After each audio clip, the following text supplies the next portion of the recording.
Legend says that Sarah Winchester built her mysterious house to ward off the lost souls that followed her. But was this true? No, probably not. Between 1880 and 1881, Sarah lost her husband, father-in-law, and mother. Her husband was William Wirt Winchester, whose father, Oliver, started the Winchester Repeating Arms Company. After the Civil War, their products became very popular and made them very wealthy.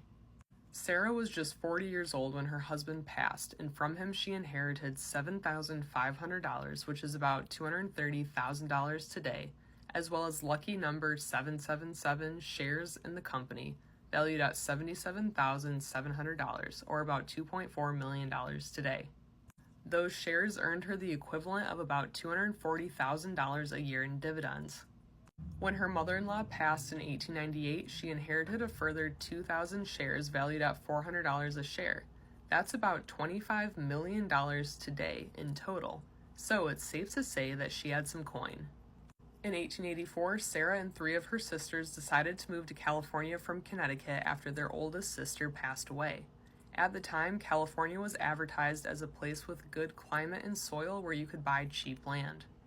Sarah's doctor had recommended that she move out west because the weather would be better for her rheumatoid arthritis than it was in New England. In 1886, Sarah bought a 45-acre ranch in the Santa Clara Valley for $12,570, which is about $420,000 today. She named the property Londa Villa, after a place in Spain that she and her husband had fallen in love with on vacation. She became one of the first people in the area to grow fruit and employed local people to help her run the house and farm. Sarah was very interested in architecture, and in the first 6 months of living in the house, she expanded it from 8 to 26 rooms. She attended architectural exhibitions and subscribed to journals for inspiration and to further her understanding of the subject. After becoming disillusioned with 2 architects that she hired, she decided to take on the renovations herself. She worked room by room, and if she didn't like the way that it turned out, she would tear it down and start again. Or she would abandon the room to revisit it later with fresh eyes. In the process, she created a disorganized maze. Some areas of the home were 5 or 6 stories high, while another area was 7 stories. According to the San Jose News, she had to rebuild the 7 stories 16 times before she was happy with it. Sarah spared no expense, installing state-of-the-art plumbing, electricity, indoor gardens, and an early intercom. When she was tired of the construction, she would dismiss the workers for sometimes months at a time, leaving parts of the house in disarray. However, part of the reason for the constant construction was to keep local tradespeople employed during years of financial hardship for the area. In 1906, an earthquake struck San Francisco and did a great deal of damage to the property. Sarah had the debris cleared and the home declared safe, but did nothing to fix a lot of the damage.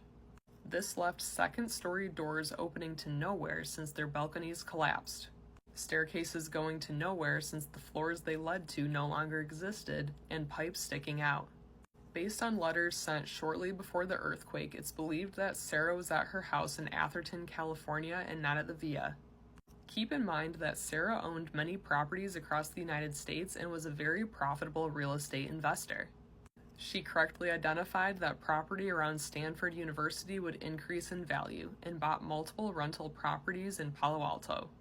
Rumors that she was unstable and superstitious started to swirl during her lifetime, but she did little to correct them and preferred to live a private life. After Sarah passed away in 1922, a group of investors decided to purchase the dilapidated home and turn it into an attraction. They named it the Winchester Mystery House after a suggestion from Harry Houdini on a visit and leaned into untrue rumors about Sarah to sell tickets. Sarah's friends, family, neighbors, and former employees were angry about the lies being perpetuated about Sarah.